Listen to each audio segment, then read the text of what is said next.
One of the highest honors that the ADA bestows each year is the Humanitarian Award.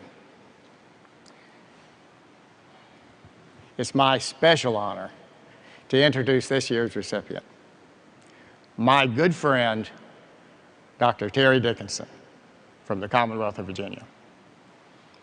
In 1999, Dr. Dickinson conceived an idea that would enable dentists in Virginia to bring free oral health care to impoverished populations in rural Virginia. Individuals in these areas, primarily the working poor, the elderly, the disabled, or the uninsured, are often left without any dental care. They face dental pain, dysfunction, and embarrassment without our help. Dr. Dickinson's idea was a project that many of you know, and I'm sure that some of you have participated in, Missions of Mercy. But Terry's greatest asset is his ability to inspire others.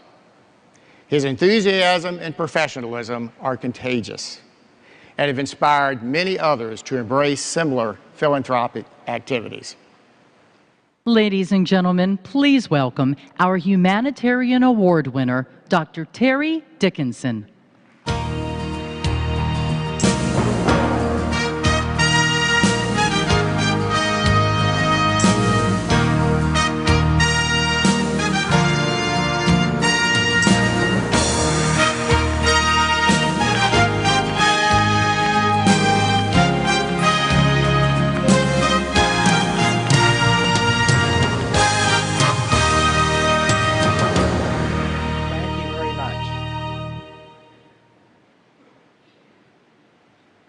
Thank you very much. I would first like to recognize several people who have played important roles in my life. I would ask my family members to stand and be recognized, because without their love, support, and inspiration, none of this would be possible.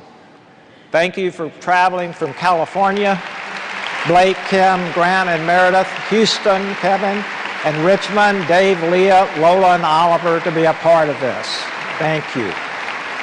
Also, would Charlie Cutno and Ann Adams please stand?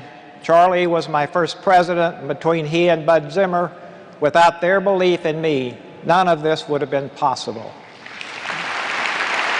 And Ann, thank you for your special friendship. And also Mike and Carol Abbott, you have been another blessing in our lives. And of course, I can't forget my beginnings in Texas.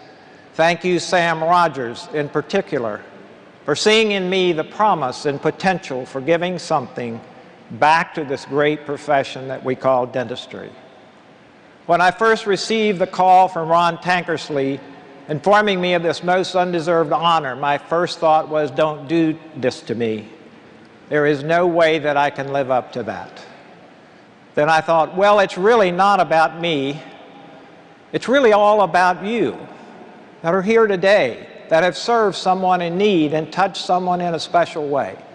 I just happen to be the lucky one to stand up here and represent each of you in our great profession and association. We all face a critical question at some point in our lives. What do you want your life to stand for? This is a deep and personal question that we each face as a temporary resident of this place we call Earth. How often do we find that courage needed when we find something that affects our hearts? For it takes courage to make a life. And further, we all have to answer the question, if I were to leave here today, am I satisfied with my legacy? This is a most important question for all of us gathered here, and I suspect we all have some work left to do. The good news is it's not too late to be the person you want to be. And yes, we are all called to serve. For we illuminate the darkness. We bring hope where there is despair. Each of us here today has been called to do this.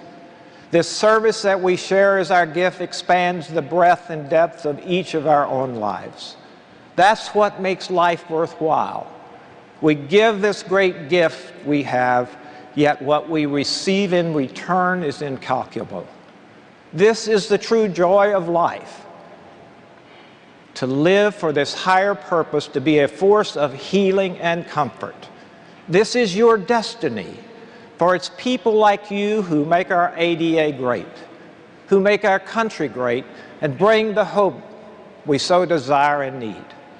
We all dream of the promise of a better tomorrow for our children and our grandchildren. Be that light in the darkness for them. You are not here by chance, but rather for this greater purpose. Live that purpose. Be that light to illuminate the darkness of hopelessness. Be that voice of hope. Be that greatness that Martin Luther King speaks of. Be that servant that is your destiny. Thank you. Thank you, Terry. Okay.